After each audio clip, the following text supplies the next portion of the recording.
Welcome to this lesson. So in today's session we are going to discuss our AVFM unit number 6 which is based on controlling. तो दोस्तों controlling से पहले इस topic से पहले मैंने आप लोगों को 5 टॉपिक के हर एक यूनिट के unit wise theory, unit wise MCQs और यूनिट वीडियोस के फॉर्म में पीडीएफ के फॉर्म में प्रोवाइड किए हैं। आइए जरा देखते हैं कि यूनिट 6 कंट्रोलिंग में जो कि मैनेजमेंट का बहुत इंपॉर्टेंट पार्ट है, इसमें क्या क्या टॉपिक हमें कवर करना है। सबसे पहले दोस्तों हम लोग समझेंगे कि कंट्रोलिंग होता क्या है, इसके बेसिक्स को समझेंगे, कंट्रोलिंग के क्या क्या कैरेक्टरिस्टिक्स होते हैं ये समझेंगे, कंट्रोलिंग का एडवांटेज क्या है, कंट्रोलिंग का लिमिटेशन क्या है, कंट्रोल मैनेजमेंट के कितने टाइप्स होते हैं, कंट्रोल प्रोसेस क्या होता है, प्लानिंग और कंट्रोल में क्या रिलेशन है, कंट्रोल के टेक्निक्स क्या क्या होते हैं और कंट्रोल टेक्निक्स और इन्फॉर्मेशन टेक्नोलॉजी में क्या रिलेशन है। This topic we are going to discuss. दोस्तों लेसन को शुरुआत करने से पहले हमारे साथ जो नए CIB के एस्पिरेंट जुड़े हैं, मैं बता दूं कि आपके पास 3 महीना बचा है अपने CIB के परीक्षा के लिए, एग्ज़ाम के लिए दोस्तों। तो आपको यदि सही तरीके से तैयारी करनी है, आपके पास यदि कंसाइज नोट्स, MCQs, ये हर एक मैकमिलन के हर एक लाइन से MCQs बनाकर मैं प्रोवाइड कर रहा हूँ। If you need any of this study material you can opt for our study material. We are providing paid course based on new syllabus. We are covering these 5 subjects which you can see on the screen. We are providing unit wise theories, unit wise MCQs, almost 100+ MCQs per chapter that will enable you to revise the concept in a short span of time. And also we are providing mock test for BFM. So if you need any plan you can contact me on the WhatsApp number shown on the screen. So now friends, let's begin our today's session which is based on controlling. So first topic is basics of controlling. What is controlling and what is the basics of controlling? दोस्तों management function का सबसे last part होता है controlling, ठीक है। ये इसके अंदर और कौन से पार्ट हमने देखे, हमने प्लानिंग पढ़ा, हमने दोस्तों प्लानिंग ऑलरेडी पढ़ा है, ऑर्गेनाइजिंग पढ़ा है, स्टाफिंग पढ़ा है, डायरेक्टिंग पढ़ा है। तो किसी भी ऑर्गेनाइजेशन के अंदर दोस्तों जो कंट्रोलिंग प्रोसेस होता है बेसिकली एक मेथड है जो कि इम्प्लीमेंट किया जाता है कि ये चेक करने के लिए कि कुछ क्राइटेरिया मीट हुआ या नहीं मीट हुआ। So this is the method that can be implemented to check whether or not the certain criteria are being met or not. इसके अंदर क्या होता है दोस्तों, इसके अंदर गैदरिंग्स होते हैं, इसके अंदर इन्फॉर्मेशन को गैदर करना होता है। किसी भी सिस्टम, किसी प्रोसेस, किसी पर्सन या किसी ग्रुप ऑफ पीपल के बारे में हम जानकारी को गैदर करते हैं एक थॉटफुल मैनर में, ताकि हम एक डिसीजन पे आ सकें। हम एक डिसीजन पे आने के लिए इन्फॉर्मेशन को गैदर करते हैं जो कि नेसेसरी होता है इन सभी एंटिटीज़ के रिगार्डिंग।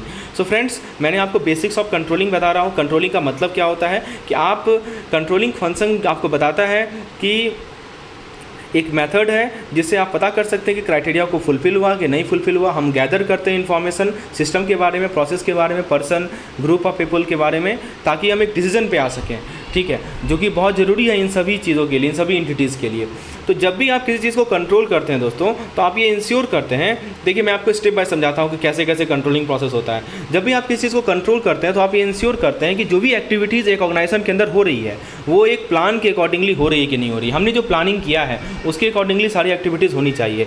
तो कंट्रोलिंग फंक्शन बताता है आपको किस डिग्री तक, it determines the degree to which actual performance vary from the predetermined benchmark. समझिए, हमने तो बेंचमार्क सेट कर लिया, पहले से डिसाइड कर लिया कि ये हमारा बेंचमार्क है, लेकिन एक्चुअल जो परफॉर्मेंस है वो कितना वेरी कर रहा है उस बेंचमार्क से, ये कौन बताता है? ये हमें कंट्रोलिंग बताता है। तो कंट्रोलिंग बताता है किस डिग्री तक एक्चुअल परफॉर्मेंस जो है बेंचमार्क से वेरी कर रहा है। कंट्रोलिंग आपको फैक्टर्स बताएगा, आखिर वो डेविएशन क्यों आ रहा है, किस डेविएशन के कारण, ये किस फैक्टर के कारण ये डेविएशन आ रहा है।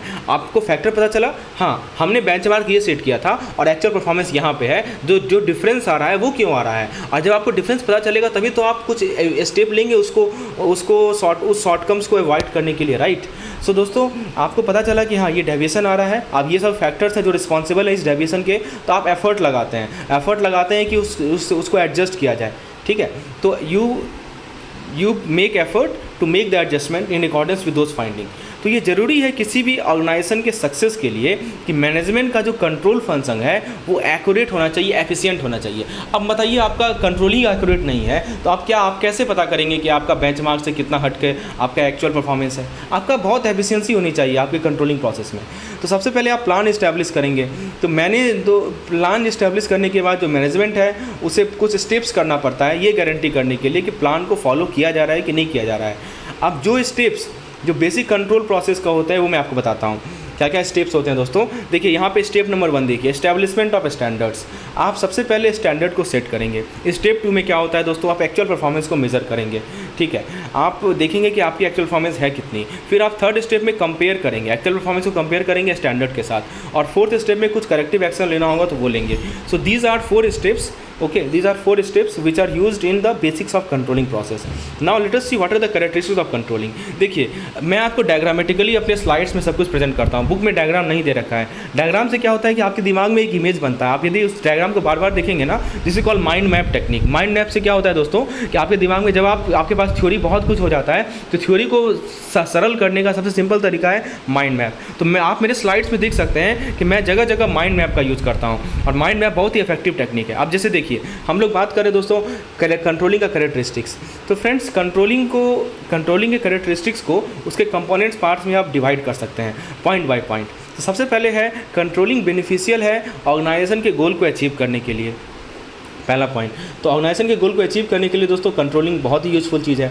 उसके बाद दोस्तों कंट्रोलिंग प्रोसेस ये इंश्योर करता है कि आपके पास जो रिसोर्सेज है उसको आप जो है एफिशिएंट यूज कर रहे हैं कि नहीं कर रहे हैं। कंट्रोलिंग इंश्योर करता है कि आपका स्टैंडर्ड्स को आप करेक्टली अप्लाई कर रहे हैं कि नहीं कर रहे हैं। जो आपका डिसिप्लिन है, जो आपको ऑर्डर्स हैं, ये भी इस्टेब्लिश होता है इस प्रोसेस में। कंट्रोलिंग प्रोसेस से आपको मोटिवेट करता है, अपने एम्प्लॉय को मोटिवेशन मिलता है। कंट्रोलिंग से मोटिवेशन मिलता है एम्प्लॉय को, एम्प्लॉय का मोरल बूस्टिंग होता है, जिससे क्या होता है उनका एफर्ट बढ़ता है, उनका लेबर बढ़ता है, राइट। कंट्रोलिंग आपको एक्यूरेट प्लानिंग करता है फ्यूचर के लिए। तो वही से यही सब पॉइंट है। जो हमारा ऑर्गेनाइजेशन होता है दोस्तों, वो इम्प्रूव होता है as a result of control, और कंट्रोल से आपका जो एरर है वो भी घटता है। तो देखिए क्या क्या फंक्शन है, कैरेक्टरिस्टिक्स है, management function, pervasive function, continuous function, dynamic process, forward looking, measurement and corrective. तो दोस्तों ये सभी हमारे कंट्रोलिंग के कैरेक्टरिस्टिक्स हैं। अब हम लोग बात करते हैं कि कंट्रोलिंग का एडवांटेजेस क्या क्या है।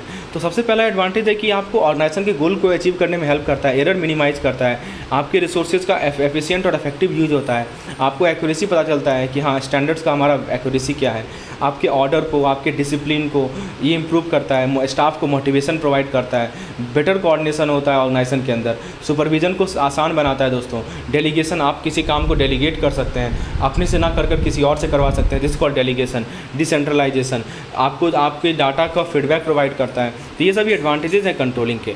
अब जरा लिमिटेशन देखते हैं कंट्रोलिंग का। कंट्रोलिंग का मेन लिमिटेशन क्या है दोस्तों कि बेनिफिट्स तो मैंने प्रोवाइड किया, लेकिन आपको कंट्रोलिंग का लिमिटेशन भी देखना पड़ेगा।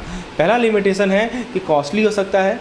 हाँ, खासकर मान लीजिए छोटा सा फर्म है, छोटे से फर्म में यदि आप इसे इम्प्लीमेंट कराना चाहते हैं, कंट्रोलिंग प्रोसेस को कराना चाहते हैं, तो कॉस्टली हो सकता है। दूसरा बात यह है कि दोस्तों एक्चुअल परफॉर्मेंस को कंपेयर करना एक्सेप्टेड स्टैंडर्ड के साथ ये कभी कभी डिफिकल्ट हो सकता है, खासकर उस केस में जहाँ पे आपने स्टैंडर्ड को आप क्वांटिटेटिव टर्म में एक्सप्रेस नहीं कर सकते। आप मान लीजिए कि आपका जो स्टैंडर्ड्स है, आपका जो बेंचमार्क है, उसको आप क्वांटिटेटिवली नहीं एक्सप्रेस कर सकते कि ये मतलब उसको आप नंबर में नहीं एक्सप्रेस कर सकते, तो वहाँ पे आप कैसे कंपेयर करेंगे एक्चुअल परफॉर्मेंस को। अब जैसे एग्जांपल मैं आपको देता हूँ, जैसे मान लीजिए जॉब सेटिस्फैक्शन है, टीम स्पिरिट है, एम्प्लॉय मोरल है। अब आप ये बताइए, एम्प्लॉय का जो मोरल है उसको आप क्वान्टिटेटिव टर्म में एक्सप्रेस कर सकते हैं क्या? नहीं कर सकते। तो वहाँ पर स्टैंडर्ड से कंपेयर करना मुश्किल हो जाता है। तो हर एक वो जगह जहाँ पर आप इन सभी एट्रीब्यूट्स को क्वांटिफाई नहीं कर सकते, then it become difficult to compare the actual performance with the accepted standards. तो ये लिमिटेशन है। पहला लिमिटेशन क्या बताया दोस्तों कि कॉस्टली होता है। दूसरा लिमिटेशन क्या बताया कि व्हेन अनक्वांटिफाइबल, मतलब क्वांटिफाई करना जहाँ मुश्किल होता है, ठीक है, तो उस केस में डिफिकल्ट होता है एक्चुअल परफॉर्मेंस को कंपेयर करना। तीसरा क्या बताया दोस्तों कि कभी कभी हमारा जो एक्सटर्नल फैक्टर्स है, जैसे मान लीजिए सरकार की जो नीति है, गवर्नमेंट पॉलिसीज़ है, कुछ कंज्यूमर बिहेवियर में कुछ चेंज आया, उस पर कंट्रोल है क्या आपका? उस पर तो कोई कंट्रोल नहीं है। तो आप अपने ऑर्गेनाइजेशन के अंदर ही तो कंट्रोल कर सकते हैं, बाहर की चीज़ों में कंट्रोल तो कर नहीं सकते आप। चलिए, उसके बाद कभी कभी एम्प्लॉय से रेजिस्टेंस भी मिलता है। एम्प्लॉय को अच्छा नहीं लगता है कि उनको उनका काम देखा जाए, उनका फ्रीडम को रिस्ट्रिक्ट किया जाए। कभी कभी दोस्तों कंट्रोल पे यदि हम ओवर डिपेंडेंस हो जाते हैं तो सुपरविज़न में लैक्सिटी हो जाता है, ठीक है। ऑर्गेनाइजेशन का जो ऑपरेशन है वो स्लो डाउन हो जाता है यदि आप रिजिडली इंप्लीमेंट करेंगे तो, और ऑर्गेनाइजेशन को बहुत सारे एरर से एक्सपोज होती हैं। तो ये सभी हमारे लिमिटेशन से कंट्रोलिंग के। चलिए अब बात करते हैं दोस्तों टाइप्स ऑफ कंट्रोल मैनेजमेंट। देखिए ये भी मैंने डायग्राम से रिप्रेजेंट किया है, अब बुक में आपको वर्ड में लिखा हुआ है। चलिए तो दोस्तों कंट्रोल मैनेजमेंट का तीन तरह का होता है कंट्रोल मैनेजमेंट। डिपेंड इस बात पर करता है कि कंट्रोल का टाइमिंग क्या है। So there are 3 types of control management depending on what is the timing of control. The first time is feedback control. Feedback control क्या होता है दोस्तों? ये कंट्रोल होता है कि आपको फीडबैक क्या मिला, ठीक है, आपने एक्टिविटी जब हो गया है उसके बाद फीडबैक क्या मिला, उसे कहते हैं हम लोग फीडबैक कंट्रोल, ठीक है। तो करेक्टिव एक्शन तभी ना लेंगे जब आपको पता चलेगा, आप मान लीजिए कि ऐसा एक्टिविटी फ्यूचर में भी होगा तो आप वहाँ पे करेक्टिव एक्शन ले लेंगे। तो आप फीडबैक रिसीव करते हैं, कुछ कोई एक्टिविटी हुआ उससे आपको फीडबैक मिला, उस फीडबैक के बेसिस पे मान लीजिए वही एक्टिविटी फ्यूचर में भी होगा तो आप कुछ करेक्टिव एक्शन लेते हैं, इसे कहते हैं हम लोग फीडबैक कंट्रोल। दूसरा तरह का कंट्रोल होता है प्रोएक्टिव कंट्रोल। प्रोएक्टिव कंट्रोल बोले या कॉन्करेंट कंट्रोल बोले, कॉन्करेंट फीडबैक कंट्रोल। हाँ, प्रोएक्टिव कंट्रोल में क्या होता है दोस्तों, ये फ्यूचर डायरेक्टेड कंट्रोल है। फ्यूचर डायरेक्टेड कंट्रोल है जो कि प्रॉब्लम को पहले ही एंटिसिपेट कर लेता है कि हाँ ये प्रॉब्लम आने वाला है, तो हम पहले ही सोच लेते हैं कि ये प्रॉब्लम तो हमें आने वाला है, तो हम पहले ही करेक्टिव एक्शन ले लें, इसे कहते हैं प्रोएक्टिव, हम ज़्यादा एक्टिव हैं, ठीक है। तो और तीसरा है दोस्तों, वैसे इसे ही कहा जाता है प्रोएक्टिव कंट्रोल, गलती से यहाँ फीडबैक कंट्रोल लिखा गया है। और तीसरा कंट्रोल है कॉन्करेंट कंट्रोल। इसमें क्या होता है दोस्तों, ये रियल टाइम इंगेजमेंट होता है कंट्रोलर का और एक्टिविटी जब हो रहा है तब, तो करेक्टिव एक्शन को साइमल्टेनियसली हम लोग लेते हैं, इसे कहते हैं कॉन्करेंट कंट्रोल, ठीक है। एक है इनपुट, एक है प्रोसेस, एक है आउटपुट। तो प्रोसेस के दौरान जो हम लोग कंट्रोल लेते हैं वो इनपुट, वो हमारा कॉन्करेंट कंट्रोल होता है। जो आउटपुट मतलब हम पहले ही से सोच लिए हैं कि हाँ एंटिसिपेट कर लिए कि ये प्रॉब्लम हमें आने वाला है, तो हम उस पर करेक्टिव एक्शन लें, उसे कहते हैं हम लोग प्रोएक्टिव कंट्रोल। और फीडबैक कंट्रोल में क्या बताया कि एक्टिविटी हो गया फिर करेक्टिव एक्शन लेते हैं, उसे फीडबैक कंट्रोल। आउटपुट में फीडबैक होगा, इनपुट में हमारा प्रोएक्टिव होगा, ठीक है ना। यहाँ पे फीड फॉरवर्ड कंट्रोल जो लिखा है ना, उसे फीड फॉरवर्ड कंट्रोल को हम लोग प्रोएक्टिव कंट्रोल भी कहते हैं।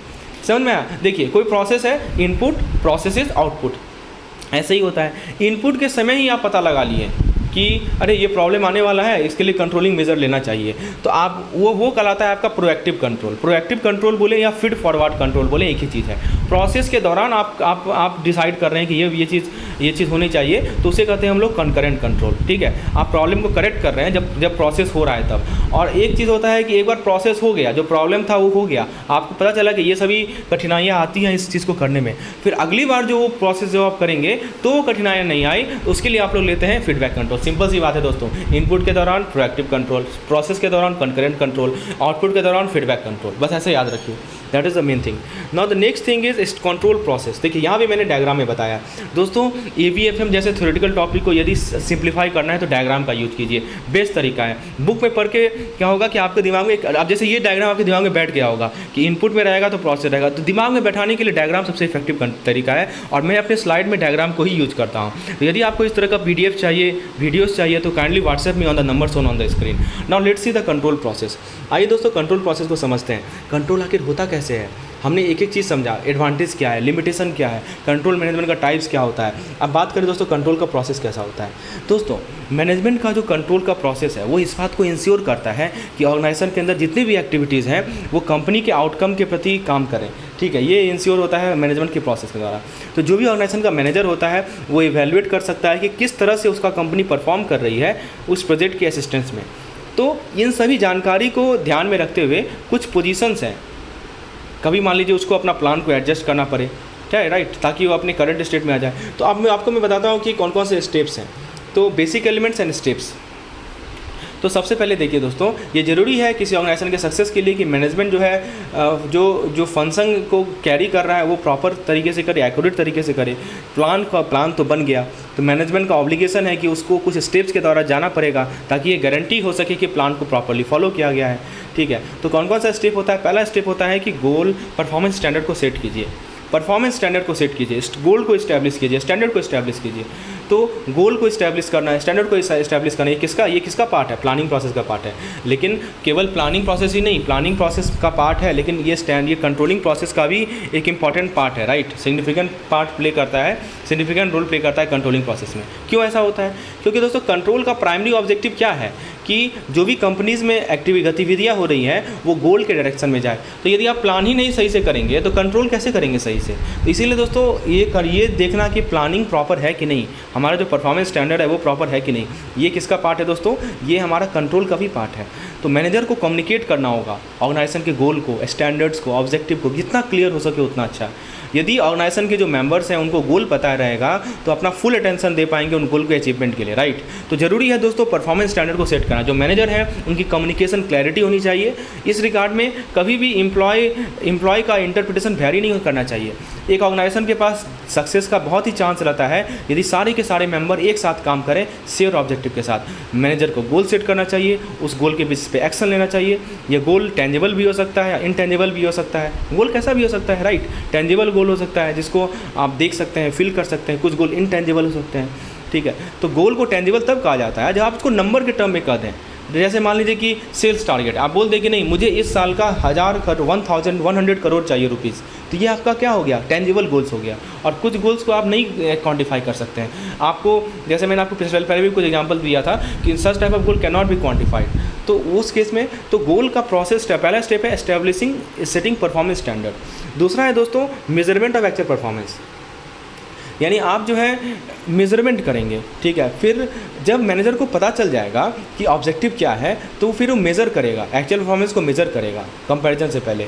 इससे पता चलेगा कि प्लान का वर्किंग जैसा सोचा था वैसा हुआ कि नहीं। और जब प्लान एक्शन में आ गया तो मैनेजर को मॉनिटर भी करना है, ठीक है। यदि फंक्शन नहीं हो रहा है सही तरीके से तो हमेशा वो करेक्टिव एक्शन लेगा। और इसको अकम्प्लिश करने के लिए असेसमेंट होना चाहिए, उसके परफॉर्मेंस का असेसमेंट होना चाहिए। पहले मैनेजर एक्चुअल परफॉर्मेंस को मेज़र करेगा और तब फिर वो पास्ट परफॉर्मेंस से कंपेयर करेगा। अरे पिछले साल तो मेरा सेल्स इतना था, इस साल सेल्स इतना कम हो गया, तब वो कंपेयर करेगा ना, ठीक है। तो ये ज़रूरी है। तो उसके लिए वो कैसे कर सकता है, कैसे वो परफॉर्मेंस को मेज़र कर सकता है, तो परफॉर्मेंस को मेज़र करने के लिए वो फीडबैक ले सकता है कस्टमर से, फाइनेंशियल एक्सपर्ट को हायर कर सकता है, ठीक है। और फिर दूसरी बात कि जब इंटेंजिबल स्टैंडर्ड को मेज़र करना है, अब जैसे मार्केट में रेपुटेशन कितना बढ़िया है, ये क्या है, इंटेंजिबल चीज़ ही तो है। इसको आप क्वांटिफाई कर सकते हैं क्या, रेपुटेशन को? You can't quantify, okay. आपका इंडस्ट्रियल रिलेशन कैसा है, और भी कुछ ऐसे इंटेंजिबल चीज़ हैं। तो दोस्तों ये सभी चीज़ डिफ़िकल्ट हो जाते हैं टास्क अकम्प्लिश करने के लिए, क्योंकि आप इसको क्वांटिफाई कर ही नहीं सकते, राइट। तो तीसरा चीज़ आता है दोस्तों आपको एक्चुअल परफॉर्मेंस को कंपेयर करना। फिर आप उसके बाद स्टेप लेते हैं, एनालाइज करते हैं डेविएशन को, राइट, और फिर करेक्टिव स्टेप लेते हैं। तो जो नेसेसरी करेक्शन है, मैनेजर को ऑब्लिगेशन है कि वो इमीडिएट करेक्टिव एक्शन ले। जब भी गैप्स दिखे एक्चुअल परफॉर्मेंस से, जो गोल उसने सेट किया और जो एक्चुअल परफॉर्मेंस है उसके उसमें गैप दिखा, तो मैनेजर को करेक्टिव एक्शन लेना है, ठीक है। तो अब कंपनी या बिजनेस को अपने करेक्टिव एक्शन को इम्प्लीमेंट करेगी। तो यदि तुरंत हो जाता है, यदि वो उसको तुरंत सॉल्व कर लेते हैं तो बहुत अच्छी होती है, बहुत अच्छी बात होती है। कभी कभी कुछ एक्स्ट्रा ऑर्डिनरी मेजर्स भी लेने पड़ते हैं, और ये लगातार मॉनिटर करना है। ये मॉनिटरिंग जो प्रोसेस है वो लगातार होगी, राइट। तो फ्रेंड्स ये था हमारा पार्ट 1 इस लेक्चर का। नेक्स्ट पार्ट पेड मेंबर के लिए अवेलेबल रहेगा। जो हमारे AVFM के पेड मेंबर हैं उनको मैं आगे का पार्ट बताऊंगा, रिलेशनशिप बताऊंगा, प्लानिंग कंट्रोल का, इसे भी डायग्राम है। फिर देखिए कंट्रोलिंग टेक्निक में को अच्छे समझाऊंगा। तो चलिए एक बार क्विकली रिकॉल कर लेते हैं। ब्रेक इवन एनालिसिस को हम लोग समझेंगे, एक एक चीज़ को समझेंगे, every point will be clear. चलिए एक बार ज़रा रिकॉल करते हैं क्या क्या पॉइंट हमने क्लियर किया है। रिकॉल करना बहुत ज़रूरी है, हम लोग हर एक लेक्चर में रिकॉल करते हैं। सबसे पहले मैंने आपको कंट्रोलिंग के बारे में बताया। कंट्रोलिंग एक मेथड है जिसको इंप्लीमेंट किया जाता है ये देखने के लिए कि क्राइटेरिया मीट हुआ कि नहीं मीट हुआ। कंट्रोलिंग आपको बताता है कि किस डिग्री में एक्चुअल परफॉर्मेंस जो है हमारे परफॉर्मेंस बेंचमार्क से वेरी करता है, इसके स्टेप्स होते हैं। मैंने कैरेक्टरिस्टिक बताया कंट्रोलिंग का, ये डायनेमिक प्रोसेस है, फॉरवर्ड लुकिंग प्रोसेस है, करेक्टिव एक्शन लिया जाता है, कंटिन्यूस प्रोसेस है, मैनेजमेंट फंक्शन है। एडवांटेज बताया कंट्रोलिंग का, ऑर्गेनाइजेशन का गोल अचीव होता है, एरर मिनिमाइज होता है, एफिशिएंट और इफेक्टिव यूज होता है रिसोर्स का, आपका स्टैंडर्ड्स का एक्यूरेसी को वैलिडेट किया जाता है, फीडबैक प्रोवाइड करता है डाटा इंप्रूवमेंट के लिए, सुपरविजन को सिंप्लीफाई करता है। उसके बाद लिमिटेशन बताया कि इंटरप्राइज का बहुत कम कंट्रोल होता है एक्सटर्नल इन्फ्लुएंस पे। एम्प्लॉय कभी कभी अच्छा नहीं लगता एम्प्लॉय को कि वो उनको लगातार सुपरवाइज किया जाए, खुद से कंट्रोल पॉइंट को सेट करना डिफिकल्ट होता है, टाइम एंड एफर्ट लगता है, एक्सपेंसिव होता है, और बहुत सारा ऐसा क्वांटिटी है, ऐसा एट्रीब्यूट्स है जिसको आप क्वांटिफाई नहीं कर सकते, वहाँ दिक्कत आती है। और फिर मैंने आपको टाइप बताया कंट्रोल मैनेजमेंट का, 3 टाइप बताया दोस्तों, इनपुट, प्रोसेस, आउटपुट। इनपुट के दौरान जो आपका होता है वो तो उसे हम लोग कहते हैं प्रोएक्टिव अप्रोच। प्रोएक्टिव अप्रोच का मतलब होता है कि आप प्रॉब्लम को एंटिसिपेट कर लें। प्रोसेस के दौरान जो आपका मैनेजमेंट होता है उसे कहते हैं कॉन्करेंट कंट्रोल, यानी आप जो है प्रॉब्लम को करेक्ट कर रहे हैं जैसे जैसे हो रहा है। और तीसरा होता है तो हमारा आउटपुट के दौरान, यानी उसे कहते हैं फीडबैक कंट्रोल, यानी फीडबैक लिया उसके बाद आप अगले ध्यान रखते हैं कि अगला वाला एक्टिविटीज़ यदि ऐसा होगा तो वहाँ पे हम कंट्रोल करेंगे। उसके बाद कंट्रोल प्रोसेस में 5 स्टेप के बारे में बताएं। पहला होता है परफॉर्मेंस स्टैंडर्ड सेट करना, दूसरा होता है एक्चुअल परफॉर्मेंस को मेजर करना, तीसरा होता है दोस्तों एक्चुअल परफॉर्मेंस को कंपेयर करना स्टैंडर्ड के साथ, चौथा होता है डेविएशन को एनालाइज करना, पांचवा होता है corrective action. So that's all for today's lecture. If you want such type of videos, kindly WhatsApp me on the number shown. Thanks you.